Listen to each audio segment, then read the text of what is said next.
Assalomu alaykum do'stlar.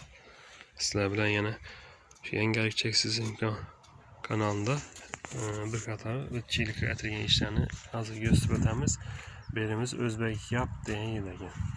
Ko'raman desangizlar shu yo'l orqali kelishingiz mumkin. Assalomu alaykum. Mix variantda ishgandi. Qora muramur, o'rtasi oq, seri, sari. Bu chatkazam shunga qo'shib turibdi. So'qlanishib ikki kaminda obshipkazam shunada ishlandi. 55 ming so'mdan berildi. 111 kvadrat edi. Berimizni uyni egasi o'zi ishlab ponni chiqardi. Chiroyli bo'lib chiqdi. Eğer shunday bir iflosi bo'lib bizlar qo'ldan keladigan ishlarni, profil abo ishlarni net qiladigan usta bo'lsa, shuni chiroyli qilib yopishtirib biladi. Daha kalasa bunu şoklam toşnik geldi tuttu.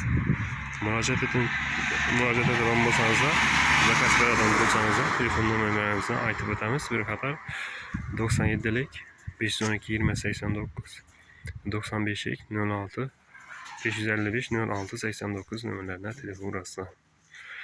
50 kilometre üzerimizde 50 kilometre bana gelip durmamız lazım. Şundan ama arayanda 60 kilometre arayanda bir zakasını düştü. Şuna bir şu vakti bunu öğünden bir yıl oldu işlengenine.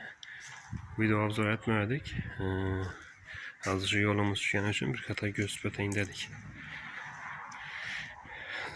Bu ilk işlerimizi Xudo xolasa başladık. Şu 5-6 adamı yanman zakasını aldık.